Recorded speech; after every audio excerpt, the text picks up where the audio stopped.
I need to. Okay. Great. Okay. Hey. Hey, everyone. Everyone. Yeah. So today I'm again collaborating with Alex, and to do another video. This time it's going to be an initiative, and I'm actually going to feature some interesting games I've played. And we're all obviously going to feature many games that Alex played. And hopefully this will be fun. And hopefully by the end of the session, you'll be able to develop your initiative better and play better attacking chess. Right. So let's get started. Okay. So okay, I guess I have to share my screen. So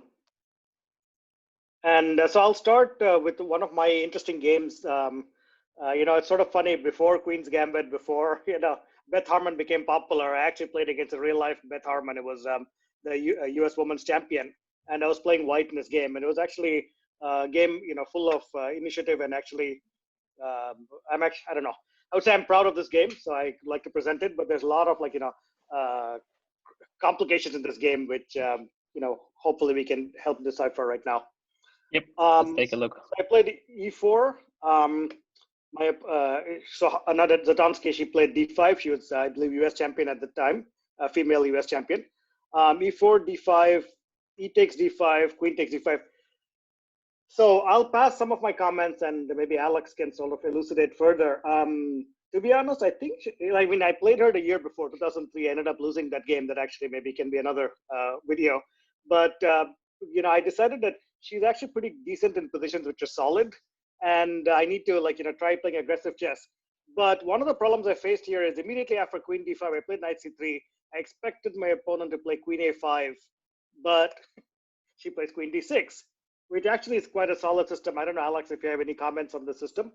Well, I'm not an E4 player, and I think I played Scandinavian a couple of times as black, maybe 10 years ago. Yeah, I think I played Queen D6. If I'm not mistaken, I lost against Brusson in one of the open tournaments in Spain, 2009 or 2010, I don't remember. And that's pretty much it. Again, not much experience. I mean, from my understanding, black plays Scandinavian to get rich, piece play, and perhaps not the most sound opening objectively. There are better moves like E5 or I don't know, maybe C6 or C5. But D5 also has its merits, and some strong players I think played. I think Magnus Carlsen has been playing it recently a lot in online tournaments. Yeah, when I played this game, I actually felt that black obviously prepared some theory here, and so the next couple of moves I played Knight f3. Also, I'm not sure. I think Magnus is playing Alhein's defense, but the pawn structure is similar. So I'm not sure whether he's playing D5 immediately or it transposes into this sort of pawn structure after Knight F, E4, Knight F6, E5, Knight D5, and then black plays D6 and G6. So it might be confusing. I just remember that Magnus played some offbeat opening nowadays. Yeah, anyways. Yeah, no, it's a very good point. I think here black's idea is black has prepared a bit and wants to get a solid position. And the sad part is I knew briefly that in this position after Knight F3, Knight F6, if I play D4 or something, I remember that black has some line with A6, either immediately A6 or maybe right. Either A6 or C6. So here it's sort of interesting. Black is obviously not aiming for any advantage, but is aiming for a position where I don't know, what to do. And black sort of, is playing solidly, because I think the other thing is I realized that, even stronger players and strong players, they like to play solidly against me because, they know that I'm better with initiative than in solid position. So this is sort of an attempt by black. So the funny thing is I played Bishop C4 and my opponent plays C6. I said, okay, great. Here is a chance to just be solid. And, I expect maybe D4, my opponent would have prepared quite a bit. So here I was actually thinking, what can I do to unbalance this game? And one of the things I'm going to do, I don't know, what Alex will think of this, but my idea was actually to not play D4. My idea is can I play, other moves? So I actually ended up playing H3, and H3 in this particular position just prevents, I guess one of black's ideas could be if you play a null move, for instance, let's say we play A3 for lack of the ultimate null move. Now black plays Bishop G4, and this pin can be sort of annoying. So, right. So I think I tried H3 to prevent this pin, and now Bishop F5. And here I played a plan which is somewhat unorthodox. I played D3. And of course, everybody will think that D4 is the right move in this position. But I played this move just to get my opponent out of theory, because my opponent probably analyzed a lot of positions, D4, maybe knight d7, e6, bishop b7, and black probably has many typical structures in mind already. And I was just hoping, look, what I'm playing is not going to give an advantage, but at least it'll take my opponent out of home preparation. That's a great approach. Yes, this is the approach I try to follow in my games. Yeah, I mean, obviously, if you look at the move objectively, I don't think it's very strong. But I think sometimes in chess, it's not about whether you have an advantage or not. It's about how comfortable you are with your position. So great point. Yeah. I wanted to make a joke that it's better to play an equal position that you're comfortable with compared to a better position where you're not comfortable. That makes total sense to me, 100%, especially in blitz or rapid.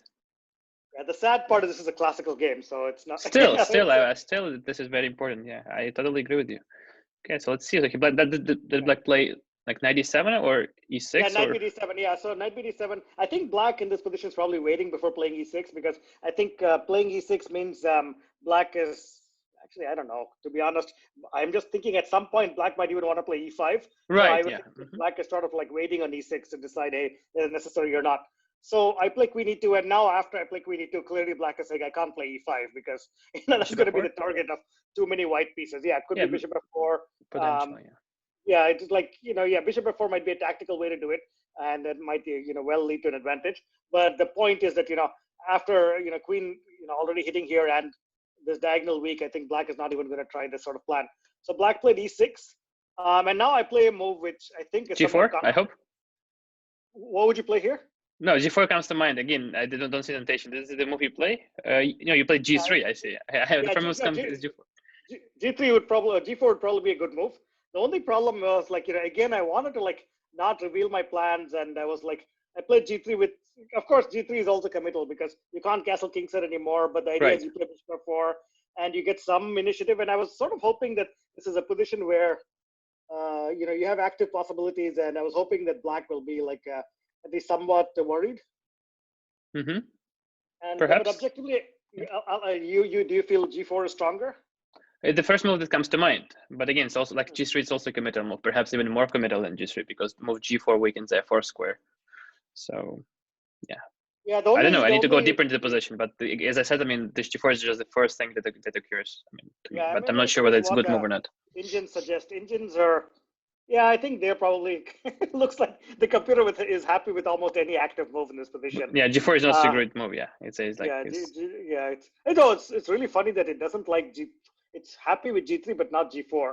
That would seem strange to me because g4, bishop g6. Oh, that is so weird. I don't fully understand why the computer is unhappy here. Okay, this requires maybe a little bit more preparation. I mean, it's a bit similar to the pawn structure we did yesterday, like in the Slav defense, and the idea knight h4 to get the bishop pair. But perhaps here it's just a different story. We don't have the strong center that we had in the Slav. Ah, yeah, it's interesting. I never thought about such deep comparison. So the bishop pair video that we did like yesterday. Yeah, no, I understand. I totally get it now. Mm-hmm. I mean, and of course, it's a good way for. Actually, I like moving knight h4 here exactly without committing. Yeah, just getting the bishop pair without playing g4. Exactly. I was about to make a joke that this is probably your style of move because this is. Yeah. If you were to follow the first video and the second video, this would be the move here, and then. Yeah. If I thought longer during the game, I think perhaps I would not play g4 because again, you play g4 when you see something. Otherwise, you shouldn't play commit almost like that. And yeah, if you can just take on g6, just play this position. I think, like as I mentioned yesterday, why he has a slight edge, I presume, just with little risk. There's only one very small problem in this position. I don't mind playing this, but against Anna Zatonskih, former makes sense. Former U.S. Women's Champion. She was like a very experienced player in solid positions. So I was trying to make the game go crazy. So I played g3. I was like, it probably is not objectively as strong as g4, but as strong as knight h4, but it allows me to aim for initiative, which is more under my style. So, I agree. I like this decision, from the practical standpoint. Yeah, so bishop e7, and now I played bishop f4. I felt, okay, I played g3, I might as well play bishop f4. And here black plays queen b4. And it's sort of interesting because, what do you think is the most natural move in this position? Can you remove notation so I cannot see it because I will be tempted? Okay. Or maybe just scroll somewhere. Yeah, just scroll somewhere. Yeah, the first move that came to mind was long castle, but perhaps I'm wrong. Again, this is correct.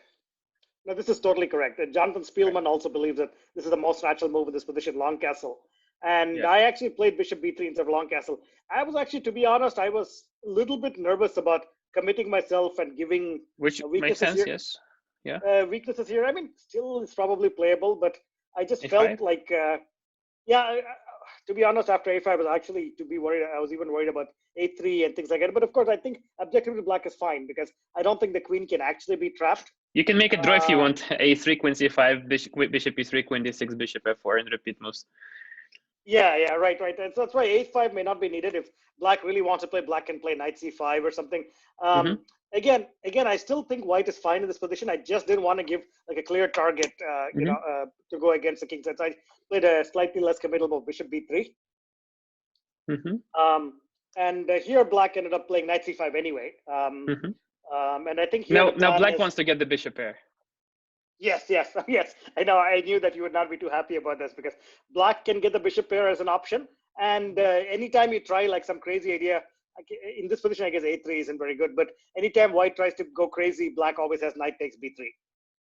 And, so I actually felt that objectively, I didn't see much for white, to be honest. I just felt white can try like, getting centered. So I played here knight e5, just centralizing pieces. And here black played a5.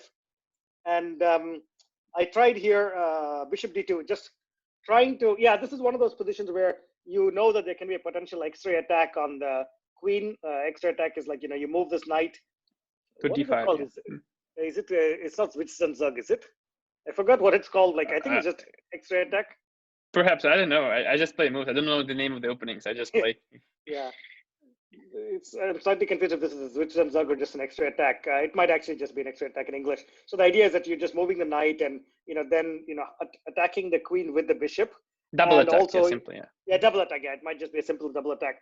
So my opponent, gets the queen away because you don't want to be exposed to double attacks. And this is sort of a crazy position because black is threatening a4 and b5. Right. Yeah. And I don't know. Although, I mean, if we a4 bishop c4 b5, white still has knight c6, right? Exactly. Yes. So that's also something funny in this position. I felt like, okay, let's just put a null move. I'll play rook h2, null move. So here, if a4, bishop c4, b5, I actually saw this is not a threat because you could do knight takes c6, and importantly, if say queen d6, your knights attack, bishops attack, but luckily you have this move, bishop takes b5. Yeah. And white is totally winning. So really, black doesn't have a threat, but it's getting very close. I'm sure if black, spends a tempo move on castling or some other move protecting c6, then this is actually a real threat. But this gave me some confidence. This made me realize that, hey, if black doesn't have a threat, I could. Do you have g4 h4 here? What comes to my mind is g4. Yeah, okay. I ended up playing that because I thought, hey, if black has no threat, then you can as well be aggressive. So g4 and h4. So the idea is like, just like black can attack on the queen side, white can also attack on the king side. And the funny thing, it feels bad to say this after the game, but I knew fully well that whatever, advantages because my opponent was higher weighted than me. So whatever strengths my opponent had, the more aggressively I play in positions like this, I felt that any, rating advantage my opponent had would sort of like reduce, so I can, get my kind of game. So I just felt like, it's good to play like this because then it accentuates my strengths. But now the game truly does get crazy though, because a4, and I only see one move for white, bishop c4, and luckily b5 doesn't work because there's knight takes c6. But now my opponent played bishop d6. And this is where the position is actually crazy because the first time I saw this position, I was like, okay, what is bishop d6 about? Can I just take on g6? But one line that comes to my mind, but I think doesn't work. Like it's bishop e3, queen e5, f4, but I think black has knight d3 check and move the queen to a5, right? Yeah, no, actually that's almost very similar to what happened in the game. So basically, it feels like you can almost trap this queen. It's a joke, but if you had two moves here, you could play f4 and then bishop e3, trapping the queen for real. Yeah. But unfortunately, you can't play two moves. And so I was really looking for like a magic move. I was looking at knight f3, but unfortunately g4 hangs. And if you take on g6, unfortunately, then you don't have your trapping ideas. So I actually did the move that the plan that Alex suggests. Bishop e3, queen e5. And in this position, I actually initially thought I could do f4, but I mean, not in this position, say move before. But black gets the point, so you can play d4 with the same idea and have equal material. Exactly, correct, yeah. So like if you play f4, unfortunately, knight d3 and the pawn disappears from the board. So you have to play d4, which I ended up playing. And okay, I don't want anyone to see the next move. Can people guess? So there's only one move for black in this position. What would you play? So Oh, this is one of those. Do you Yeah. ask people or me? I was not sure. No, I'm asking everyone to think about it too. Okay, okay. And the funny thing is, this is one of those few positions where black queen is actually trapped mid-board. And however, there's only one move that's sort of like it's an in-between move. In German, this is a Zwischenzug, sort of rescues you, and that is knight d3 check. And this knight d3 is important. It's not just a desperado where you sack your knight, but you're also creating an escape route for your queen. And the funniest thing is here, white is actually a piece down. So by returning a piece, it's still equal material. Right. And anyways, I think Alex, you already saw this. But the funny part of this game is, one would assume that after queen a5, finally we can go back to calmer waters. But no, this is actually when the when the game becomes more crazy because I can trap her bishop here and she can trap my bishop too. So so we both try to trap. It feels like white is faster because where black is going to castle. After black plays b5, then it'll be very dangerous to castle on the long side. And if you put black castles short side, then castles on the king side, then h5, hg6 opens the h file. So it seems like you are faster with your playing. Huh? I'm not sure what evolution. Yeah, I also felt that, but then I started realizing, where does white king belong? White king can't go to the queen side. Like if I do castle long, black plays a3, and I don't know. Right, a3 undermines the knight. Dangerous. Yeah, and then white castle on king side also is not possible because it just feels very risky. So it feels like even white's king is not that safe. Yeah, it's not. But again, for some reason I like white's position, maybe because we can start first with h5. Is this what you played? Yeah, I played h5, and this is actually where it gets interesting because black. Actually, to be honest, when black played the next move, it wasn't all that obvious to me. I expected, b5, but then I was looking at sort of improvements, and I think the way black played bishop takes h5 was sort of funny. Like it's almost like the bishop can be recaptured. It seems like the only move, right? I don't see any other move. Yeah, so I was actually looking at maybe b5, but then hg6. Then hg6. Yeah, and I take with check on f7. I take back and I improve my center. Meanwhile, perhaps black has a3 in the end. I don't know. Maybe we still need to calculate further. H takes g6. Hold on. Now b takes c4. Check. Yeah. Check. So king f7. Is it g5? And maybe g5. Yeah, we have g5 here first. Maybe I don't know. If I know, but then there's knight d5. But it just seems that white is faster. I don't know. Maybe not g5. Like it does feel like it. Yeah. I don't know. Queen f3, bishop d2. Yeah, I'm pretty sure. Obviously, if we put a computer engine, it'll be like, yeah, so the computer's already saying 70% chance of white winning the game. So white is definitely faster here. It's a nice tactic too, like, dc4, knight c3, just like queen f3 check. So actually, this is just what I'm pointing out. In these positions, you don't have to, recapture, because then the queen, like if you recapture, for instance, queen comes and, it just feels dangerous because you lose a rook at the very minimum. So I think what you can do in these positions is just, check the king, say, I'll just make a more natural move like this. And now the magic idea, or the interesting idea, is to put bishop d2, where you get the knight back and you don't have to rush. And this is sort of a unique combination when there's like a knight and a queen. It's like a mini pattern. I don't know. Right? Yeah. It's actually, this is something that strong players know off the top of their heads. But this is something that I believe that if you want to improve at chess, this is a pattern you should pay attention to. Because on the one hand, it feels very dangerous. The queen and knight, there's going to be great danger, discovered attack. But the bishop comes here, knight can't move because then the queen is gone, and then white is, maybe it's not obvious to see, but white is much better here. And the key point is a danger set is rendered important. Right. Okay, so going back in this position, yeah. So it's possible that bishop takes h5 is necessary in this position. I'm actually very. Oh no, it's so funny. The computer doesn't actually see. But there is not much difference. It seems very similar, right? From human perspective, bishop h5 makes more sense to me. I mean, if I were black. Yeah, that's sort of interesting. It also made sense. It actually didn't make that much sense to me. Like I thought black could easily go b5, but then I realized that if you're trying to be a solid player, you'll probably be bishop h5. You don't want to get into like a lot of. You don't want to get into like a crazy mess. You want to try to solidify what's left of the position. So I'll turn off the engine. That's a good idea. Yeah, we'll bring back the neural networks on demand. So bishop h5, and now I think I'm forced to capture because otherwise I lose the g4 pawn. So g takes h5, and now b5. And this is where the game gets a little bit crazier. And I actually didn't play the right move in this position. Yeah, I remember. Yeah, I remember this position. So we play queen f3 followed by h6. Yeah, so I think the right move here, funny thing is I saw queen f3, I saw b takes c4, but this is where I didn't see the follow-up h6. I only saw queen c6 check, king e7, and on first glance it looks like, hey, black king can't castle. But then I thought, wait a second, if black plays rook hc8, rook a b8, black has initiative. So I didn't like this position so much. And so I rejected this line. But it turns out that instead of greedily taking this pawn on c6, you could actually play h6. This is yet another pattern that I guess comes very obvious to you, right, Alex? I'm just curious. Yeah. I think I mentioned it last time. I think I managed to solve it like when we looked at this position earlier, no, like a couple of months ago. Right. So I feel like I remember this position when you asked me the previous time. So it makes sense. Just like the move h6, which is undermine the knight. It just comes very natural at this point. Yeah.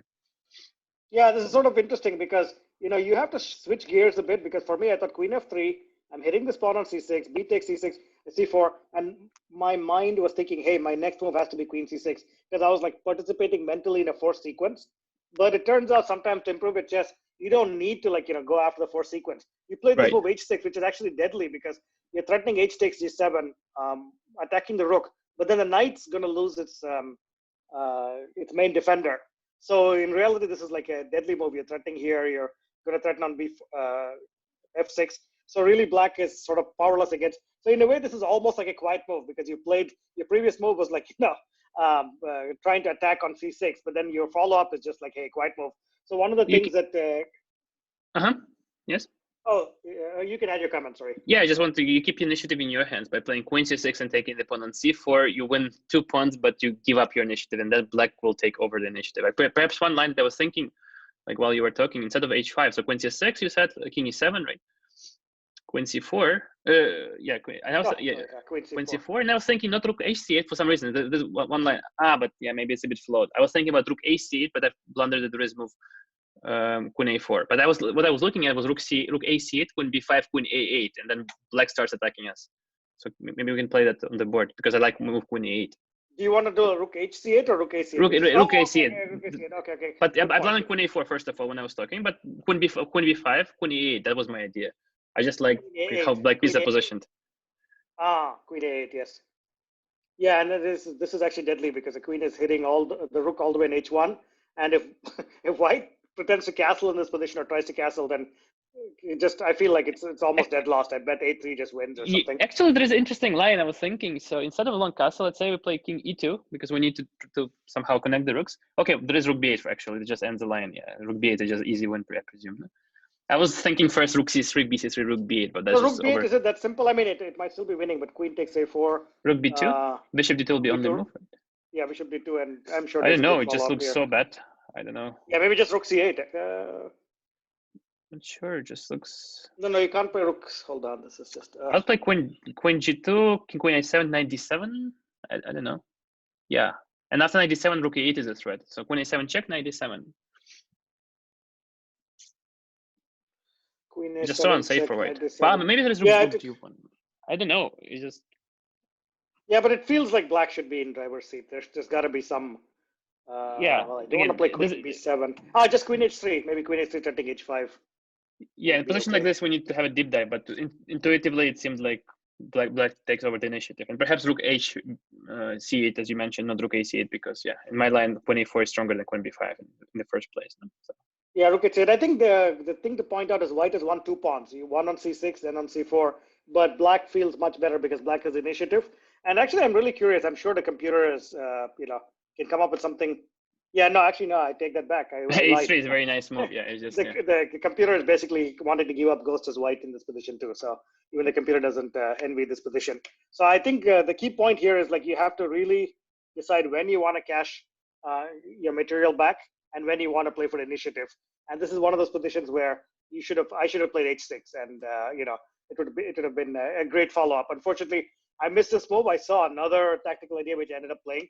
Bishop takes e6, and actually I'm curious what the computer still thinks white is better, but I think the other line would have been far clearer.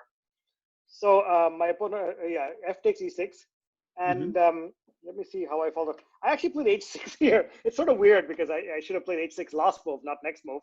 But I'm actually curious if there's a huge difference. Okay, the computer sees like a slight difference between h6 or bishop d2. And so I I like ended up. bishop d2 because it opens the e-file for Arkwin and sort of like prevents any sort of threats on the diagonal, like move a3, for example. So it's a multi-purpose move, and maybe also have 95 type of ideas in the future besides queen e6. Yeah, so bishop d2, and here, what happened? Oh, I'm actually, hold on. I don't know if I messed this up or not. Hold on. h6. Oh, so I actually ended up playing h6 first. Never mind, which the computer prefers. Sorry. So now my opponent castled. So I played h takes g7. Yeah, this is actually an interesting point here. After h takes g7, black cannot play king g7 for maybe many obvious moves, but maybe the simplest tactic Right, it interpretation is. looks like a suicide. In fact, pawn on g7 helps black because it serves like a shelter, not a shelter. I don't know, like an umbrella for the black king. It just protects it. Yeah, it's sort of funny. Like one would say that the strongest pawn defending black's position is this pawn on g7. It feels strange, but because of this pawn on g7, there's no way the rook can get into the game and attack because it's blocked by its own pawn. So it's sort of sad that in chess that you cannot, jump over your own pawn or attack your own pawn. So this is like a very natural blockade. And also, I guess what else is worthwhile pointing out? Yeah, so I think in many positions, black will just keep this pawn as much as possible on g7 and recapture it much later in an endgame where black king has very little danger. I think there is a similar pattern in the Sicilian where like white, like let's say English attack, if I'm not mistaken of the name. I don't play Sicilian with white pieces, but I think it's called English attack where white castle is long, black castle is short, and white plays G4, H4, G5, H5, G6, and at some point white plays G7 check, and black plays King H8, like keeping the pawn on H7 to protect the king. I mean, if that makes sense. No? So it's just similar pattern, like where we use opponent's pawn to protect our king. Yes, correct. Yes, great example. I can remember, examples of the Sicilian as well. And I think, basically maybe the advice for those trying to become stronger is if you're black in these kind of positions, think twice on, do you really have to recapture this pawn and expose your king, or do you have an option to let that pawn, defend you? Right, because ultimately the game of chess, the goal of the game of chess is just to checkmate your opponent, right? I mean, so it doesn't matter. I mean, like this pawn doesn't matter. What matters is the king's safety. Right. Yeah. Which probably, I guess today we're talking about the initiative. There's a lot of opposite side castling positions are really notorious for funny looking pawns like this because both sides are trying to sacrifice pawns, but at the same time, you can still use these pawns and not give also like time to your opponent to attack. So king g7, first of all, blunders in exchange, but also gives white time just to start checking the king, right? And rook f7 sort of like stops all of the checks, right? Yeah. So the goal when you have the initiative, I think we discussed yesterday, and again, I will quote the first world champion's words, like the words of Wilhelm Steinitz. He said, when you have the initiative or advantage, you have to attack. Otherwise, you will lose that advantage. I mean, so that's pretty much my basic understanding about playing with initiative. You just have to attack because if you don't, you will lose that initiative. And that's simple for me. I don't know. What do you think? That totally makes sense. I think for me, somehow Steinitz's principle is not vividly in my head, maybe because Steinitz is a really old world champion. And I also consider Steinitz to be more of a positional player than an attacking player. So I actually, when I think attacking players, I somehow, I think Alyoshin, I think in my mind, just Steinitz doesn't show up. But I think the point is that his advice, however, is really, really important. I mean, like if attacking is the way to show your advantage. I mean, it's great universal advice. Right. Okay. Did they mention this particular contribution of Steinitz in your Soviet education? I'm just curious. I don't remember. I studied his games in some books, but I'm not sure. Well, yeah, in Soviet chess books, like in Russian literature, like classics are important. So I'm sure. I mean, yeah, I devoted some time to studying his games, Laskio's games, and so forth. No, perhaps more Laskio's games than Steinitz, but I think I studied some Steinitz games. Yeah, but it was long ago. I don't remember. No, this is a great point because I think, especially when I came to the US, I've seen that many people look at more modern players and they tend to ignore the classical, heroes and the former world champions. But it's actually good to look at those games because a lot of strong players have studied their games, and so just by going over their games, you can come up with a lot of great examples and a lot of instructive masterpieces. Right. Yeah, I had a friend who I don't want to name again. He's a master level friend, and he once made a joke that he could beat all the former world champions without much difficulty. And the sad part was he really believed in it because he said, "Come on, he'll capture them in openings, or he will stun them in openings, and maybe he might even get an opening advantage." But I doubt the technique he had would be enough to like beat any of those players. Yeah, that's perhaps a very bold comment, right? Because yes, of course, his opening preparation will be much better, but in terms of understanding, maybe slightly worse than Stannis, but I would never compare to Capablanca or Alekhine. That would look funny just to even compare. So yeah, I think that's it was very bold comment. I would say, to compare to former world champions. No, but unfortunately, the problem is that a lot of young people, there was this is another final comment on the subject. I think there was somebody I know, again, I'm not going to name him. He's like a 17 or 1800 player. And I was actually making a comment that, have you heard of Botvinnik? And there was a GM next to me saying, how could this guy not know of Botvinnik? Like all the beginners in Russia know of Botvinnik. And the surprising thing is my opponent says, yeah, who is Botvinnik? And, and I think so it's really important. I know for anybody with Soviet trained chess education, this is just like, ghastly. Heartbreaking. It's heartbreaking. Heartbreaking. It's really sad. It's like, this is the way to make, these strong grandmasters such as yourself, break into tears. But what I've learned is that, there's sort of an underemphasis of like, strong classical chess players, especially in the US. And I strongly recommend that it's good to like, review games, by Botvinnik, by all the, former world champions, and try to see if you can get some classics into your daily chess routine. Yes, this is super, super important in order to become like a strong player. Yeah. But unfortunately, like most young players, they neglect that. They just do tactics, they just play online, and that's pretty much what they do. Or just watch, I don't know, streams. But that's not real chess education. Education, just getting the board, getting the book, and going over that book in depth. And doing that for many years. So, and I don't see a shortcut to success in chess. That's like, honest opinion. Yeah, no, it's great. We will talk more about some of these insights. So let's just continue with the next move. So I played Bishop D2 here, and I'm actually curious about your opinion here, because there's a lot of like ideas for Black in this position, and some which I actually sort of overlooked too. So you wondering what my opinion is about this position? Yes, or maybe what Black should play. Okay, can I flip the board, because I have this problem. Flip the board. Okay. I have this problem when you ask me a question from. I need to think. I think you asked me this question in the past as well, right? And maybe I didn't get it right. No, I'm not sure. So the first move that came to my mind was most likely just bad. So there was A3. So I don't think, maybe it just doesn't work even. But that's the first move. I want to create counterplay as soon as I can, and I want to undermine that knight and play bishop before, something like that. No?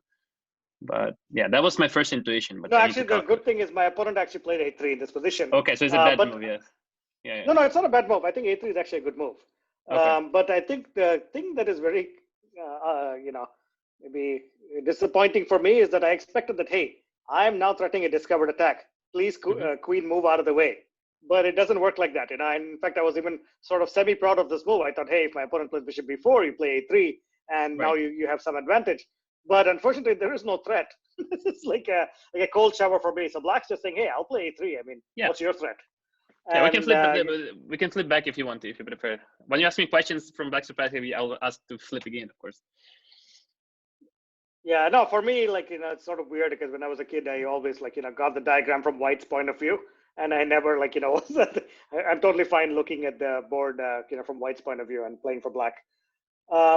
Right. So A3. So here I actually ended up calculating a few things, but the problem is the only alternative which I saw, BA3. I don't know. Black probably has several moves here. Maybe Queen A3. I don't know, or Bishop A3. But the point is that Black is just totally fine in this position. I think White does not need to maybe break White's own queen side. So I ended up playing B3, which I think is the only move in this position, or only playable move in this position. And now here I'm actually curious what you would play, Alex, intuitively. Most likely it's the same move my opponent played, but I'm just trying to understand. Oh, from Black, can you flip the board, please, again? Yeah, sure, of course. Okay, I need to think. Wait, so.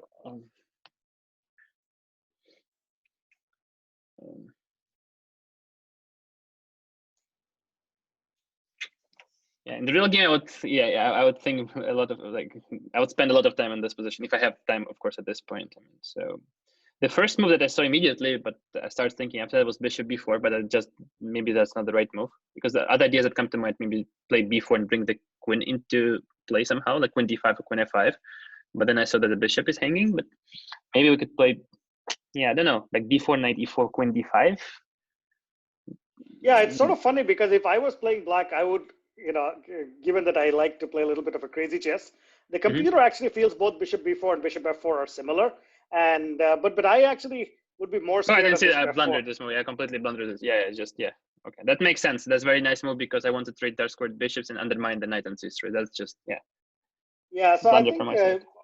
it's not a blunder, but I think. What about b4? Yeah, it looks bad, I guess, right? B4, yeah, b4. Like during the game, I thought just do knight e4 and queen d5. At least during the queen d5. This is actually interesting. So here, oh god, I don't remember what I was going to plan here. The computer is looking at queen e3 and rook c1. Neither of which I don't. Oh, I see. Hold on. b4 is attacked right now, so I think I might have prepared queen e3 here just to. To and maybe you have ideas b4. like queen h6 later. Yeah, bishop so f4 was blundering. Yeah, no, it's not a blunder. I think bishop f4 is just a good, interesting possibility for black. And I believe that, I don't know what the computers are now saying. It's saying very slight advantage for white after rook c1. But I actually believe, to be honest, I think there's not a big advantage for white. I think this is just about equal. 53%. No, I really like this move because, again, after I trade dark squared bishops, the knight on c3 is vulnerable, right? So white has to think about defense as well. So because if you don't play this move, then white king is safe. Right? So, yeah, exactly. I think my opponent actually played bishop b4. But I think bishop f4 is sort of annoying because you're threatening to take on d2, but you're still putting pressure on c3. Yes. So, so bishop b4.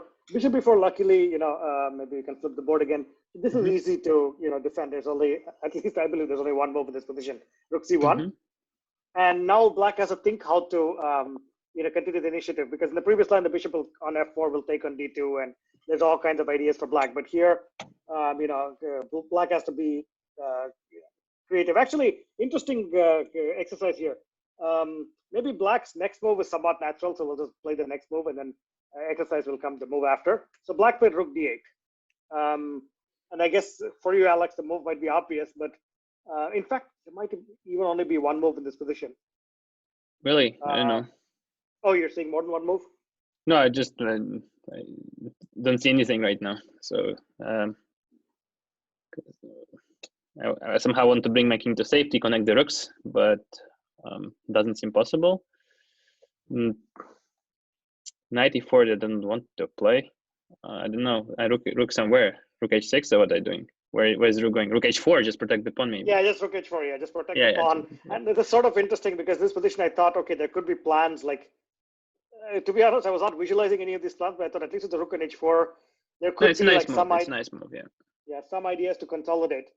And now my opponent sort of rushed and played, not rushed, but sort of quickly, at least in my estimation, it felt like it was just a few minutes thought, played knight d5. And this is where, fun begins. Yeah, the mayhem or the fun begins. So first, what would black's idea be? I think black's main idea is you take on d5. Let's just maybe just briefly put this position on the board, and maybe black can perhaps do bishop d2, queen d2, queen d2, king d2. I don't know what's the best move here. CD5. It seems like drawish. Yeah. Yeah, ed5. I think. Or maybe we have to be careful. I don't know. I mean, who has to be careful? Most likely should be a draw. Rook f2 is not playable, but ed5 or cd5, one of them is playable. It's sort of funny because if you play cd5, you're protecting, you're allowing this pawn. But then black, you're threatening f2, whereas ed5, he can maybe take this pawn, but then or she can take this. Sorry, I'm so confused. White can take on c6, but black can play rook f2 check. But I think I just felt like the position was just drawish. So then, if we go back a few moves, white's idea is actually, black's idea is to try to simplify to a drawish endgame. Right. So black is probably feeling that, hey, I'm not happy with all these crazy threats that white has. Let me try to simplify it to an equalish endgame. So that's the idea of knight d5. There's also a very small threat in this position. Black is threatening to.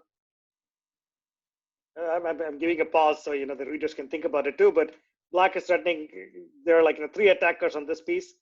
Right. queen, Yeah. bishop. And white protects only twice, Knight. right? Yeah, and white only protects twice. So it's sort of like force to do that. Yes. So oh, What do we do here as white? Your question is, and again, yeah, unfortunately, I know the answer. So yeah. Yes. Yeah. So I think in this position, there's a couple of things one can consider here. One simple idea was knight takes d5, which is probably about a equal. And now the question is, what other moves come to mind? Knight e4, the move. Yeah. Knight d4? Knight e4. Knight e4. Yeah, knight e4 is also interesting. I was looking at knight e4 as a possibility. But the problem is black can just trade on d2 and take on maybe take on g7. I don't know. I don't know if you can just play knight f4. I don't know. Can you play knight f4? Oh. Yeah, this is one of those things where it just feels scary because knight f4, you cannot take bishop takes f4. Knight g2 is threatened. So there might even be maybe actually a good point. Yeah, because I cannot play queen h3 knight g2. Queen f3 seems like an only move, but then yeah, it's super scary. Maybe black has like knight g6, knight f6 check. Maybe I have. Yeah, I don't know. Maybe this is one bishop of d2, knight d2, knight g6. Maybe bishop d2 check, knight d2, then knight g6, attacking the queen and the rook. Maybe. Yeah, this could be possible, right? Knight g6, right? And so hitting the rook and also hitting the queen, with the rook. So so something like this might be. So basically, knight e4 unfortunately is not a good move here, and knight takes d5 is just equal. So the question is there anything better than knight takes d5? And this is actually like a puzzle move. So there's actually two good moves here. And I don't know, maybe you can spend a few seconds thinking of the best move in this position. The problem is that the viewers will see the notation, so it's okay. So I should have scrolled up they'll a see bit. notation, Okay. right? So, well, I'll try to conceal the moves a bit better. Right. So out of curiosity, now we can go over to. So I ended up playing the move rook h7, which seems very natural. We didn't discuss it, but yeah, that's the move that you want to play in a position like that, because if you don't, then black achieves what he wants. He trades pieces, or he gets maybe winning position after knight a4. No, after rook h7, you keep initiative in your hands. But of course, it's a very vague statement because position gets super concrete. You sacrifice the rook, you must calculate what happens after that, right? And I think white is winning objectively, right? Yes. So I think this is one of those positions where you could play rook h7. There's also a second move in this position. Can you tell what's the second strongest move in this position? Queen e6, or no? I don't know. Yeah, queen e6 is actually a very good move too. No, I just cheated. I just looked at the notation before that, so that's why. I see. Okay. Yeah, this is actually so. Let's get to both. So I ended up playing rook h7, and now this is actually, unfortunately, this is purely combinatorial. Rook h7. There's only it's all about tactics. So I'm now curious where to start with. So I think maybe the most obvious thing is if somebody does this, what would the obvious follow-up be? Is king h7, and how would you attack? So one, maybe this is not a secret, but one of the things I found after digging a computer chess source code is in order to be strong, one of the things that computers do is they prioritize checks and captures before any other move. Right. And it's actually written in the source code of Stockfish. So I was quite enamored by this fact. So in this position, if you're confused on what to do, look at all the checks and captures. So the most obvious check that comes to mind is queen h5 check. So here, and then I was about to say, did I tell you check and captures? So what's the next thing? This is actually bishop h6. Tricky. I want to bring the rook to g1, but that's not possible, unfortunately. Yeah, actually that theme will come up shortly. Here the point is queen h6 is also another check, actually, if you just think of check and captures. But it's not that strong a check, because generally try to, I think Saravan wrote this somewhere, bring all of your friends to the party. So let the bishop attack, let the queen attack, etc., etc. And now comes, the most interesting sort of testing moment. Queen g6, again a check here. And now queen f7 and rook g8. And this is sort of interesting because when I was analyzing this game in the post-mortem, a strong GM, again, I'm not going to name these guys because I don't want to embarrass them in a YouTube channel, but a strong GM as Black, who actually plays for the Olympiads, came and said, Black is just winning. Black's a piece up. I mean, what's there? What the heck does White have? And he was basically saying that, Black should be able to defend. So can you see what he couldn't see? What would you play here? I don't remember. I don't need to think. This is one of those positions where you have to attack. Like there's no going back. You can't go back and defend your pieces. So is it like king e2, king f3? Yes, exactly. So king e2 is the key line, and of course the funny thing was I was initially showing. And the idea is what? The idea is to attack bishop g7, rook h1, and then will be checkmate, right? So we want to do everything with check. Exactly. So yeah, bishop g7. Yeah, exactly. So if we were to try to create a system out of this where you can become a stronger player, it's to try to do everything with check. So clearly white can play rook h1 and move the bishop and try to mate, but more elegant is bishop g7, rook g7, rook h1 mate, because it's all checks. But the funniest thing is knight c3 check. What do you do? And it's just the same GM, points out black plays knight c3 check. So what do you do in this position? King f3.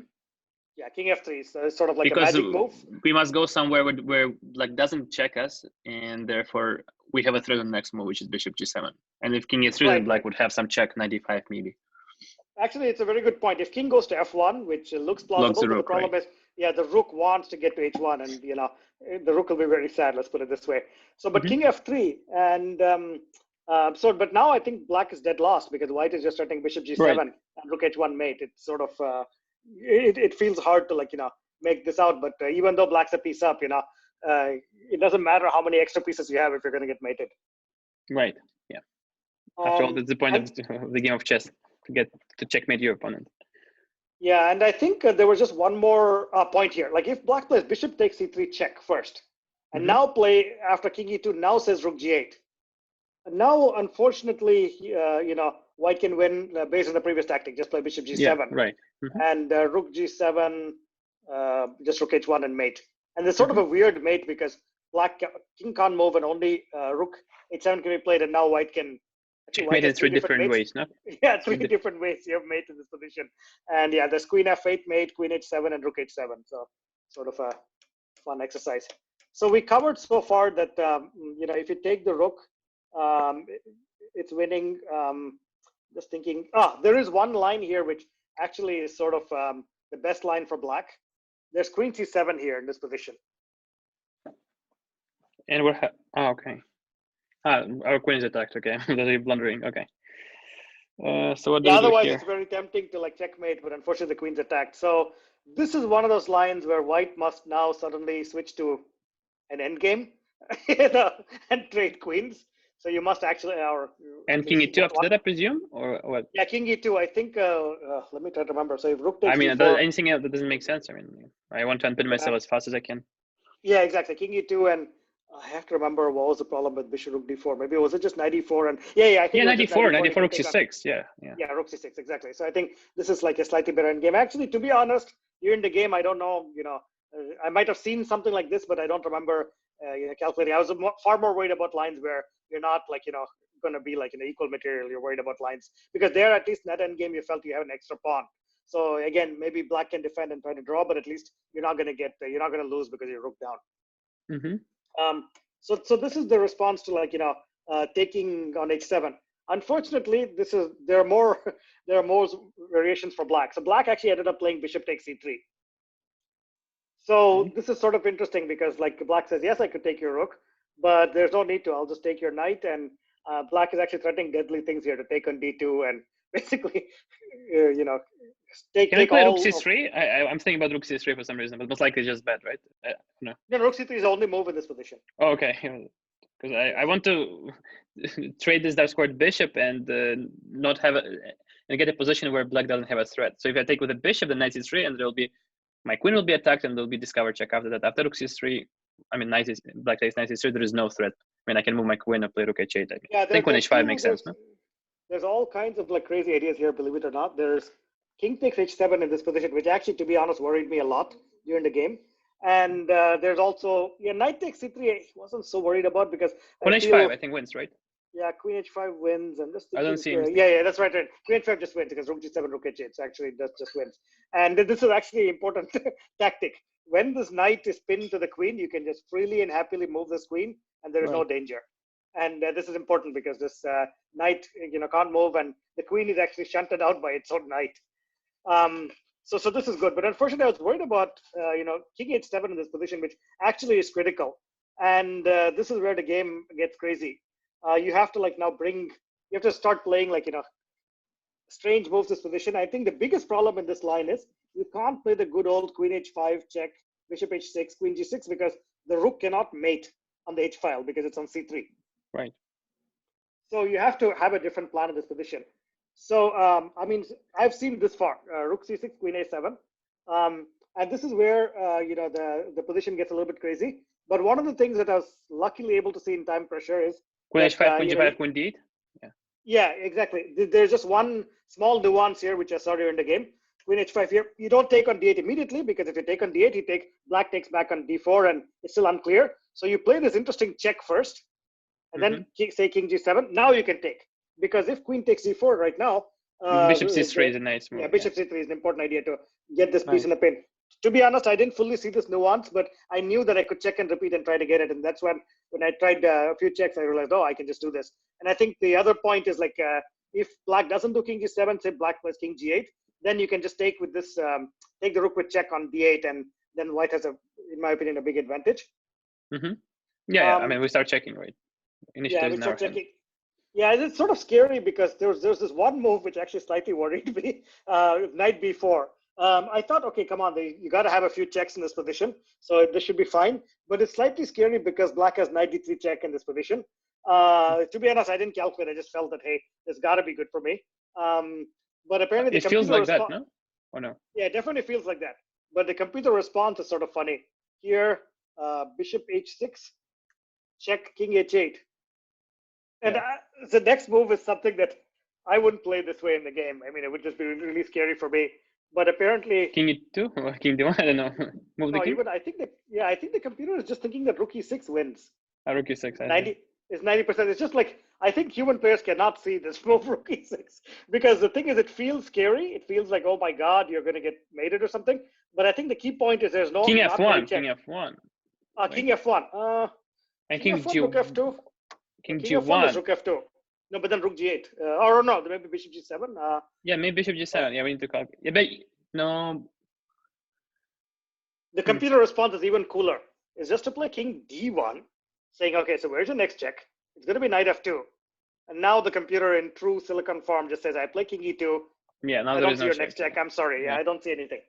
So, yeah, so this play, but it's sort of weird that this came down to the wire because this line looks so easy, but apparently this line is still sort of annoying because, like, we have to remember that black is still a rook up in this position. So white still has to be precise. Even though it's winning, you have to be careful. But it's hard to see those lines for both colors in time trouble.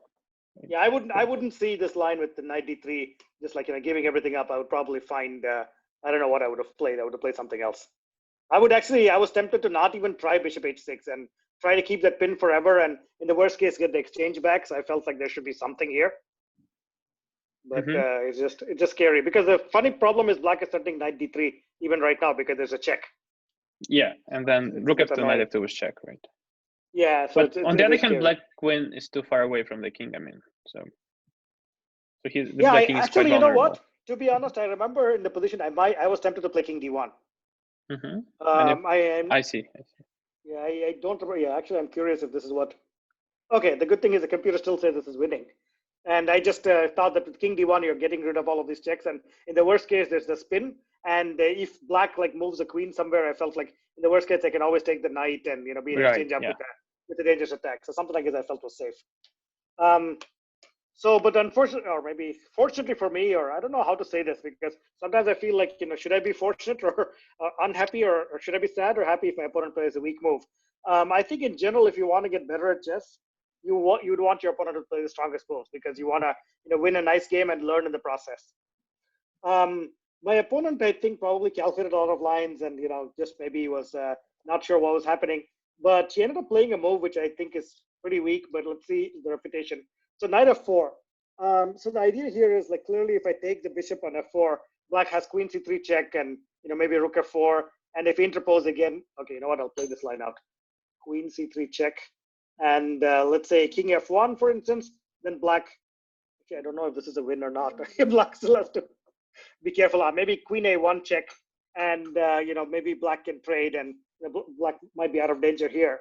And so that's the idea. So how do you sort of win with white here? Good question. I mean, The first move that comes to mind, maybe just wrong. It was queen e4. Yeah, queen e4. Queen e4 is right. And in fact, the moment my opponent played this, I knew that queen e4 was just winning because I felt, remember all of those positions where we were down a rook and we had to find the initiative? And here it's like, oh my God, it's equal material. And I can protect my rook at h7 Right. and I'm protecting rook h8. Yeah, so I felt like this is like a, I felt like a kid in a candy store because you have all your attacking ideas and you're not even, if you look at this position, white is even ahead of pawn, I think.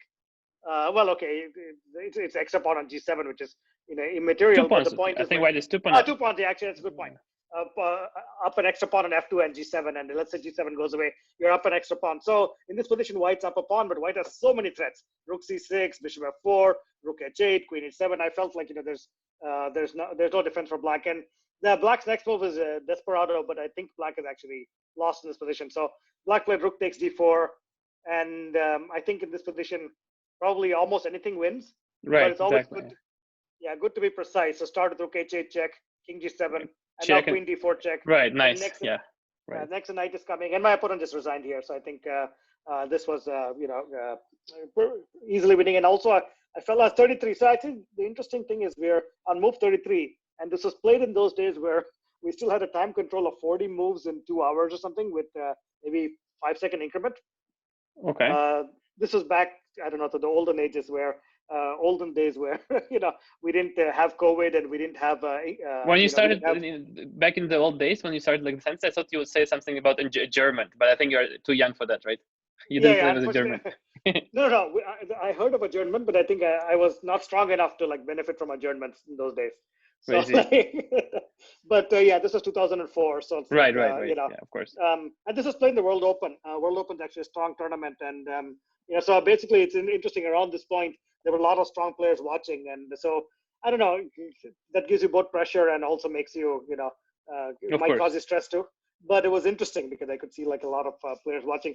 I think what I learned from this game, and Alex will talk more on this team today, is the power of the initiative. What I liked about this game is, even though my opponent's a strong player, U.S. women's champion, I could feel that, when you have a good sense of the initiative, you could beat almost any player on the planet. You just get this feeling that when you play like a strong attacking game, you can beat really strong players. And so that was a great feeling. Well, I don't know. Perhaps Garry Kasparov thought the same against Tigran Petrosian when like Kasparov was attacking, like close to winning, and he lost both games.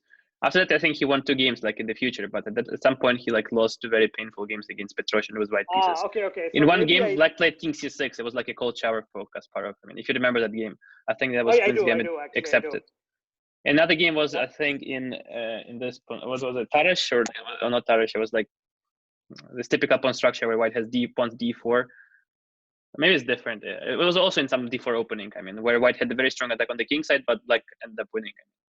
So yeah, my point was about that. I mean, like when you feel that you're strong, like an attacking player, and you play against some positional player, and you have initiative, you seem that you will just crush that person. But there are exceptions again.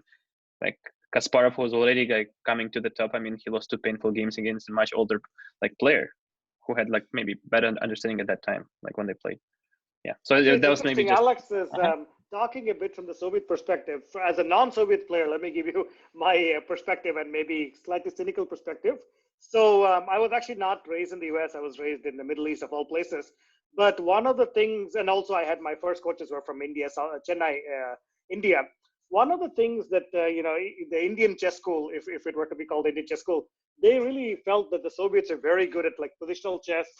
They're very good at like, solid chess. So I felt like, even Anna Zatonskih, she's probably from the Ukraine. When you play against like, people who are like, trained by the Soviet school, you feel like, you're up against a huge disadvantage. So you feel like, they've understood all kind of positional chess way better than you. And they've studied like, key books. So whereas playing tactically like this, it feels like, hey, you can escape, all the advantages they have of the Soviet system. And you can just play like a regular game of chess and you have a chance to like, bring them, you have a chance to play well against them. Sure, that increases the chances, but increases, but not like guarantees anything, right? Of course, nothing is guaranteed in life, unfortunately. Right, exactly, yeah. But I agree. I mean, that makes practical sense. Yeah, I mean, it's one of those things where I actually now thinking about it some more. I'm not telling people to avoid theory with the idea of playing like crazy chess, but like if you have a chance to do crazy chess, you can as well enjoy it. Yes. Okay, so I think let's go over some of the other games we planned. So I guess we did the last. Should we do the what's the next game we should do on the theme of the initiative? Maybe against Garev was an interesting game. Okay, Garev. Number 4. And we can flip the board, yeah. I'll flip the board, right? Of course, your black perspective. So Garev actually, maybe you can give a bit of background. He's actually a very strong player. He's also 2600 plus, right? When we played, I think he was at his peak. He was 2676 or something. Oh wow! Okay, so he's almost he went down. Wow, right? Amazing. But he's a very dangerous player. He's a very creative player. I mean, like he's a unique player. Let's put it that way. His chess style is different. I think he's a certified skydiver, if I'm not mistaken. So he made like hundreds of that. I mean, yeah. I think for the first time I met him in 2004 in Ukraine. He came to my city. He played the round robin tournament in Lviv in Ukraine. And he was like 15 years old at that time, I think. And we played soccer. That's what I remember. But I was like 10 or 11 at that time. So I don't remember those times very well. But what I remember that I saw Ratmir Holmov, if you heard, he was a very strong Soviet player. Of course, yes. And like recently I was reading like Sosonko's article on one of the websites, and even back then, I mean, even 1963, if I'm not mistaken, he tied for the first place in USSR chess championship with Stein and forgetting another co-champion. So for me, when I was like 10 years old, I mean, it was a big thing to see some like USSR strong player like in my city. Yeah, so this one I met Garev, and we played this game in 2013 in one of the US Opens. And it was the last round. And in order to tie for the first place, I had to win. And I was playing with black pieces. And it was hard to win against the top seed, who was at his peak at that time. And especially, like, I thought, I mean, that I have no chances after he played his move 3. So it was c4, c6. And then he played cd5. And I thought, okay, You're black in this game. So, like, it's an exchange Slav. Yeah, definitely it feels... And I thought, okay, okay. So what can I do? So I sort of give up. No, I was about to say, like, this definitely feels right. Some GM told me a while back, actually, is saying that if you want to avoid this draw, you have to play like this. C6, knight c3, now c6. So if they play c takes d5, we should play e takes d5 to keep some winning chances. That makes sense, but white is white. I think we shouldn't take on the c5. White also, there is also theory it was e4, right? Of course. But the point is in e4 or something. His point is at least you get a competitive game. You're not, you don't have to worry about the game being an early draw.